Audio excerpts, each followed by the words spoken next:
The Appalachian Trail, often a symbol of natural beauty and adventure, stretching over 2,160 miles from Georgia to Maine, evokes images of hikers enjoying serene landscapes, families bonding over the challenges of the trail, and the sense of accomplishment that comes from walking through one of the most renowned wilderness paths in America.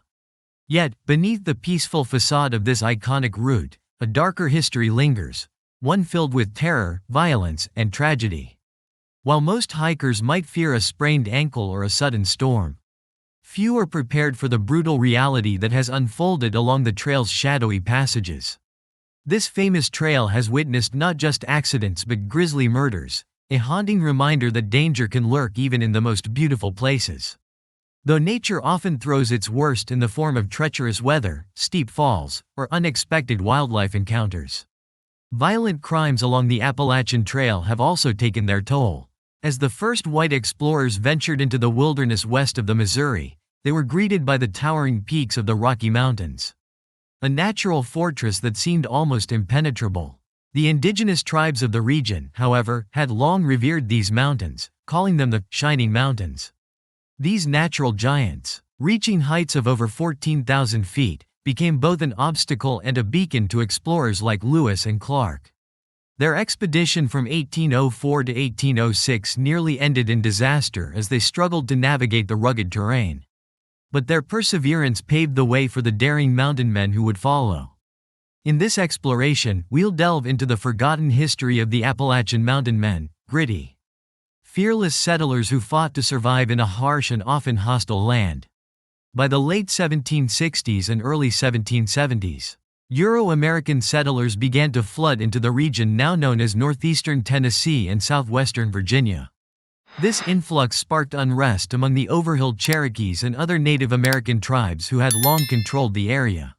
The tension escalated when the Treaty of Lochaber was signed in 1770, moving the boundary of British territory south to Long Island on the Holston River. Although the treaty brought British protection to the settlements north of the river, those living to the south were ordered to leave. But these illegal settlers, particularly those at the Watauga settlement at Sycamore Shoals, the Nolichucky settlement, and Carter's Valley, refused to comply. Instead, they negotiated a lease with the Cherokee and, in 1772, established the Watauga Association, the first independent constitutional government west of the Appalachians. In 1775, emboldened by their success, the settlers bought the leased land outright, forming the independent Washington District. Their newfound independence, however, did not go unnoticed by the colonial authorities. The settlers petitioned Virginia for annexation, only to be denied. Eventually, they were annexed by North Carolina, becoming part of Washington County. Yet the Crown and colonial governments, particularly Virginia, deemed the land purchases illegal and demanded that the settlers vacate what they considered to be Cherokee territory. As more settlers poured in, some factions within the Cherokee became increasingly agitated. The tribal leaders who had been friendly toward the settlers soon lost favor, and a young Cherokee chief named Dragging Canoe emerged as a vocal opponent to the sale of tribal lands. He called for the violent removal of all European settlers west of the mountains, leading a group of around 1,000 followers, later known as the Chickamauga, in a bloody resistance against the encroaching settlers. Dragging Canoe and his warriors would continue their armed struggle for nearly 20 years, long after the failed Cherokee attacks of 1776. That summer, as the American Revolution broke out, the over-mountain settlers, most of whom were fiercely opposed to the British monarchy, prepared for war. The Watauga petition, accepted by North Carolina, further infuriated the Cherokee, who were backed by the British. The Cherokee launched an invasion in July of 1776, chasing settlers out of Carter's Valley and Nolichucky. But they were soundly defeated at Eden Station on July 20 and at Fort Watauga the next day. Following their defeat, the Cherokee retreated, and the settlers' resilience earned them the sympathy of North Carolina's revolutionary leaders. In 1777, North Carolina officially recognized the Washington District, incorporating it into the state as Washington County. The settlers, now part of the growing revolutionary movement, fought alongside Patriot forces against both British loyalists and their Native American allies, including the Cherokee and the Shawnee. In 1778, a group of 20 Watauguans helped defend the Boonesboro and Harrodsburg settlements from Shawnee attacks. By 1780, the Over-Mountain Men, as they came to be known, were an integral part of the frontier defense. In the summer of 1780, Isaac Shelby, one of the Over-Mountain leaders, led a contingent to join Colonel Charles McDowell in raiding Loyalist outposts in northwestern South Carolina. Their efforts were successful. They captured Fort Thicketee on the Pacale River and helped secure a Patriot victory at the Battle of Musgrove Mill. However, as the harvest season approached, most of the Over-Mountain Men returned to their farms, leaving McDowell and a small force to continue harassing the Loyalists. The tide of war shifted when British General Charles Cornwallis, fresh off a decisive victory at the Battle of Camden in August 1780, began his invasion of North Carolina. He dispatched Major Patrick Ferguson to root out the Patriot irregulars and rally the region's Loyalists. Ferguson's campaign initially succeeded. He quickly routed McDowell's forces, forcing them to retreat across the mountains to the Washington district. Ferguson, confident in his victories, sent a chilling message to the Over-Mountain Men. If they did not surrender, he would march over the mountains, hang their leaders, and burn their homes. Shelby, upon receiving the threat, rode 40 miles to consult with fellow leader John Sevier. Together, they resolved to raise an army and confront Ferguson head-on. On September 25, 1780, hundreds of Over-Mountain Men gathered at Sycamore Shoals, where they prepared for the grueling march ahead. Ammunition was crafted from lead mined at Bumpass Cove, while local women sewed clothing and prepared food for the journey. Black powder, essential for the expedition, was manufactured by Mary Patton at her mill along Powder Branch. The force that assembled at Sycamore Shoals was formidable: 240 men from Washington County, led by Sevier, 240 from Sullivan County, led by Shelby, and 400 from southwestern Virginia, led by Colonel William Campbell. Their ranks swelled as they marched, eventually reaching over 1,000 men. As the Over-Mountain Men set off on their perilous journey, they left behind home guards to protect their settlements. Meanwhile, Colonel Campbell and his 400 Virginians gathered in Abingdon, Virginia, at a site now known as the Abingdon Muster Grounds. They began their march on September 23, 1780, traveling along the banks of Wolf Creek before meeting up with the main body of men at Sycamore Shoals. Reverend Samuel Doak delivered a rousing sermon, urging the men to fight for their homes and their freedom. Before the Over-Mountain Men began their arduous trek over the Blue Ridge Mountains, their path led them through rugged, unforgiving terrain. On the night of September 26, they camped at Shelving Rock, at the base of Roan Mountain. The following day, they crossed the mountain at Yellow Mountain Gap, descending into the North Toe River Valley. From there, they followed a well-worn path to Bright Settlement, where they continued their march toward history. The tension was palpable on the morning of September 29, as the Over-Mountain Men, their forces swelled by frontier fighters eager for a confrontation with the British, found themselves at a crossroads. They had reached Gillespie Gap, a strategic point in the mountains, and it was here that the decision was made to divide the force. William Campbell, a formidable leader with a reputation for unflinching bravery, took his men down the steep descent toward Wofford's Fort in Turkey Cove. Meanwhile, John Sevier and Isaac Shelby, equally resolute in their defiance of British rule, led their forces into North Cove, where they would soon meet up with McDowell's men. The split was temporary. By the next day, the entire force reunited, their resolve stronger than ever, at the McDowell family plantation at Quaker Meadows. It was here that 300 more men, led by Benjamin Cleveland and Joseph Winston, joined the ranks. Their presence a powerful reminder of the frontier's determination to rid itself of British tyranny. But despite their growing strength, internal conflict simmered just beneath the surface. The leaders, each a man of strong will and unyielding pride, argued over who would command the combined force. The bickering grew so heated that Charles McDowell was dispatched to General Horatio Gates' headquarters to request the appointment of a permanent commander, leaving his brother, Joseph McDowell, in charge during his absence. The tension between the leaders would have to wait, for on October 4, the Over-Mountain Men reached Ferguson's base at Gilbert Town, only to find it abandoned. Major Patrick Ferguson, the British officer whose threats had galvanized the frontier men into action, had fled eastward toward Charlotte, seeking the safety of the larger British army. The over-mountain men, however, were relentless.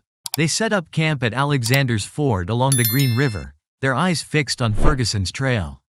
A spy soon informed them that Ferguson was making for the British outpost at 96, and without hesitation, the over-mountain men adjusted their course, moving southeast into South Carolina.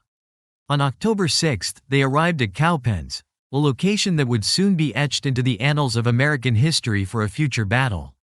Here, they were joined by 400 South Carolinians led by James Williams, as well as a smaller contingent of North Carolina militiamen under Lieutenant Colonel Frederick Hambright, Lieutenant Colonel Joseph Hardin, and Major John Hardin. News soon arrived that Ferguson was camped just 30 miles to the east, and the decision was made to march through the night in the hope of surprising the British force. The following day, October 7, would prove to be a turning point in the Southern campaign of the American Revolution. Ferguson, realizing the Patriot forces were closing in, had entrenched his 1,000-strong Loyalist force atop Kings Mountain, a 60-foot flat-topped hill near the North Carolina-South Carolina border. Kings Mountain, with its steep, heavily wooded slopes, seemed like an ideal defensive position. Ferguson, confident in his tactical advantage, believed that his Loyalist militia could hold off the advancing Patriots. He could not have been more wrong. As the over-mountain men and their Patriot allies approached Kings Mountain on the afternoon of October 7, they formed a U-shaped line around the base of the hill, effectively surrounding Ferguson's men. The Patriots were armed with long rifles, weapons that were highly accurate at great distances, and they were well suited for the dense, wooded terrain. At around 3 p.m., the battle began with a fury. William Campbell, in a display of defiance, shouted to his men, "Shout like hell and fight like devils." The frontiersmen, hardened by years of life on the unforgiving frontier, responded with an overwhelming roar as they charged up the slopes of Kings Mountain. From the north, Sevier, Shelby, Williams, and Cleveland pressed the attack, while Campbell, Winston, and Joseph McDowell attacked from the south. The Loyalists, though entrenched at the summit, were at a severe disadvantage. The thick woods that covered the mountain provided ample cover for the Patriot riflemen, who picked off Loyalist soldiers with deadly precision. Twice, Campbell and Shelby led charges up the slope, only to be driven back by fierce Loyalist fire. But the Patriots were undeterred. The battle raged for over an hour, with both sides sustaining heavy casualties.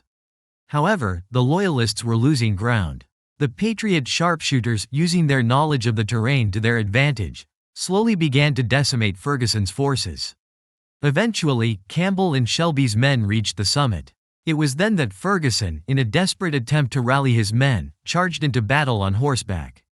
His efforts, however, were in vain. A hail of bullets from the Patriot sharpshooters struck him down, killing him instantly. With their leader dead, the remaining Loyalists quickly surrendered. The casualties on the Loyalist side were staggering: 157 killed, 163 severely wounded, and 698 taken prisoner. Among the Patriot dead was the South Carolinian militia leader James Williams, a significant loss to the cause. John Sevier's brother, Robert, was also mortally wounded in the fight. In the aftermath of the battle, the Patriot forces, now burdened with hundreds of prisoners, began the long march back toward the mountains. Their victory at Kings Mountain was a turning point in the Southern campaign, but the brutal nature of frontier warfare was far from over. As the Patriots paused in northern Rutherford County, several of the captured Loyalists were put on trial for atrocities they had allegedly committed against frontier settlers. 9 were found guilty and hanged, including Colonel Ambrose Mills, a prominent Loyalist leader. The execution sent a clear message to the remaining Loyalists in the region: the frontier was no longer safe for those loyal to the crown. The impact of the Patriot victory at Kings Mountain was immediate. General Cornwallis, realizing that his western flank was now exposed, abandoned his invasion of North Carolina and retreated to Winnsboro, South Carolina. The British hold on the southern colonies was weakening, and the victory at Kings Mountain breathed new life into the Patriot cause. News of the triumph quickly spread. John Sevier dispatched Joseph Grier to Philadelphia to deliver the news to the Continental Congress, a journey that would bolster morale among the revolutionaries. Most of the Over-Mountain men returned to their homes in the Washington district following the battle. In the months that followed, Sevier, Joseph Hardin, and Arthur Campbell led an expedition against the Cherokee, aiming to secure the frontier and prevent any further Native American attacks. Meanwhile, William Campbell returned to South Carolina in early 1781 to assist General Daniel Morgan's Continental forces. However, Campbell arrived too late to participate in the Battle of Cowpens, where Morgan secured a decisive victory against the British. The contributions of the Over-Mountain men did not end with Kings Mountain. In the years that followed, Sevier and Shelby would go on to play pivotal roles in the formation of Tennessee and Kentucky, respectively, shaping the future of the American frontier. The legacy of the Over-Mountain men, however, extends beyond the battlefields of the Revolution. Among the many who fought at Kings Mountain were individuals who would later become key figures in the expansion of the American West. John Crockett, father of the legendary frontiersman Davy Crockett, fought alongside the Patriots at Kings Mountain. Other notable Over-Mountain men included William Lenoir, Joseph Dixon, Daniel Smith, William Russell, and John Rhea, all of whom would leave their mark on the frontier. Anthony Bledsoe, who commanded the Home Guard for the Holston settlement during the battle, would also play a vital role in defending the frontier in the years to come. The Battle of Kings Mountain remains a defining moment in the Southern campaign of the American Revolution. It was a battle fought not by professional soldiers but by farmers, hunters, and settlers, men who had carved out a life on the rugged frontier and were determined to defend it at all costs. Their victory at Kings Mountain not only weakened the British hold on the southern colonies but also demonstrated the resolve of the American frontiersmen. Their story is one of grit, determination, and a fierce commitment to the cause of liberty, a legacy that endures to this day. The story of the Over-Mountain men, their treacherous journey, and their battles for independence is one of romance, grit, and unparalleled bravery. Their legacy is immortalized today in the form of the Over-Mountain Victory National Historic Trail, a path that retraces the original route taken by those fierce frontiersmen from Sycamore Shoals State Historic Park to the battlefield of Kings Mountain National Military Park. As visitors hike along the same rugged trails that once echoed with the marching feet of these determined men, they are reminded of the sheer willpower it took to survive in the untamed wilderness of 18th-century America. The trail also includes branch routes in Virginia and North Carolina, following the movements of a group of men whose exploits shaped the course of the American Revolution in the Southern campaign. To many Easterners who read about the lives of these mountain men in the popular press, their existence seemed like something out of a fairy tale, a wild adventure filled with romance and the freedom of the open frontier. Yet, in reality, the lives of these men were anything but romantic. The accounts that found their way into print were often heavily sanitized, their dangerous encounters with Native Americans and grizzly bears glossed over, and their extreme survival tactics were downplayed. These men lived in a time when survival was far from guaranteed, and the dangers they faced were real and constant.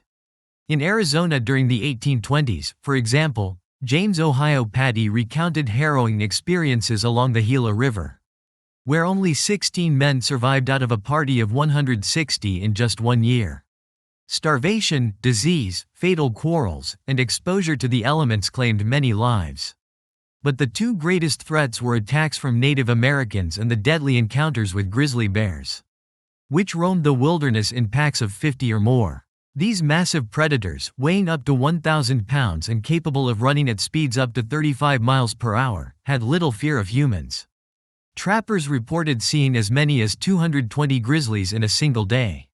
Even when taking into account the mountain men's penchant for exaggeration, it's clear that these creatures posed a terrifying threat. Among the men who crossed the line between civilized life and savage existence was Charlie Gardner, nicknamed Phil after the city of Philadelphia, where he had once lived. One fateful season, he ventured into the mountains with an Indian companion. After a violent storm, they were presumed dead. Yet, a few days later, Phil rode into camp, alive but forever changed. He dismounted, pulled a severed human leg from his pack, and casually tossed it to a dog, exclaiming, "There, damn you. I won't have to gnaw on you anymore." From that day forward, he was known as Cannibal Phil. It was said that, sometime later, during another harsh winter, He resorted to the same macabre culinary practices, this time with his Indian wife as the unfortunate victim. Life in the wilderness was an endless struggle for survival, and food became an obsession. A hungry trapper might consume 4 or 5 pounds of meat in one sitting, gorging himself in preparation for the long stretches of scarcity that often followed. Crossing a desert might reduce him to eating ants, crickets, or even soaking his moccasins in water until they were soft enough to chew. Mule ears, too, could be boiled into a stew when times were truly desperate. It was this brutal existence that forged the mountain men into some of the most resilient and fearless figures of American history. Their story is one of both adventure and tragedy, a testament to the lengths people will go to survive in an unforgiving world. The dangers of the American wilderness did not disappear with the end of the frontier era. The Appalachian Trail, a path now associated with scenic beauty and outdoor adventure, has seen its fair share of death and violence. Since 1974, there have been 11 murders along the trail. The most recent occurring in 2011 when a hiker named Scott Lilly was found dead from asphyxia by suffocation. His murder remains unsolved to this day. 3 years earlier, in 2008, a man named Randall Lee Smith attempted to kill 2 fishermen on the trail. This was not his first violent act. In 1981, Smith had murdered 2 hikers, Robert Moonford Jr. and Laura Susan Ramsey, on the same trail. Despite the heinous nature of his crimes, Smith served only 15 years of a 30-year sentence. Tragically, upon his release, he attempted to strike again, proving that not even incarceration could prevent him from returning to the scene of his earlier crimes. Being an experienced hiker offers little protection against the dangers that can arise on the trail. In 2001, Louise Chaput, a seasoned hiker, was found stabbed to death in the White Mountains section of the trail in New Hampshire. In 1996, Julie Williams and Lolly Winans were found with their throats cut in the Shenandoah National Park area of the trail in Virginia. Perhaps the most chilling case was the 1988 murder of Rebecca White and Claudia Brenner. The couple was targeted while having an intimate moment on the trail by Stephen Roy Carr, who later claimed that the sight of 2 women having sex enraged him. He opened fire, killing White and severely wounding Brenner. Carr was sentenced to life without the possibility of parole, but the scars of his violence remain embedded in the history of the trail. Yet, despite these horrifying stories, the legacy of the mountain men and the over-mountain men remains a critical part of American history. These men were the first to cross the wide Missouri, venturing into the untamed Rockies in search of adventure, fortune, and freedom. Their trails, once marked by the footprints of trappers and explorers, would soon guide pioneers in covered wagons to new lives in Oregon and California. Today, those same paths are followed by railroads and superhighways, symbols of a modern world built upon the backs of men who sought to escape the very society that now follows in their footsteps. Ironically, the men who sought refuge in the unexplored West would ultimately be the ones to lead society into their final sanctuary. These mountain men, along with their contemporaries, embodied the free spirit and independence that would come to define the American character. Many of them, though they may have shunned civilization, found themselves returning to it, serving as guides for the immigrant trains that poured westward in the 1840s and 1850s. Their trails, once dangerous, unmarked paths through rugged mountains and hostile deserts, are now traversed by railroads and highways that connect the coasts and stretch across the continent. As we close this chapter of history, the indelible mark left by the over-mountain men and the mountain men of the American West is one that cannot be erased. These were men who faced death in its many forms, at the hands of nature, grizzly bears, Native American warriors, and, sometimes, each other. They embraced a life of risk and uncertainty, carving out a place for themselves in the vast unknown. They were rebels, adventurers, and survivors, and their stories continue to inspire those who walk in their footsteps today. And with that, we wrap up today's episode.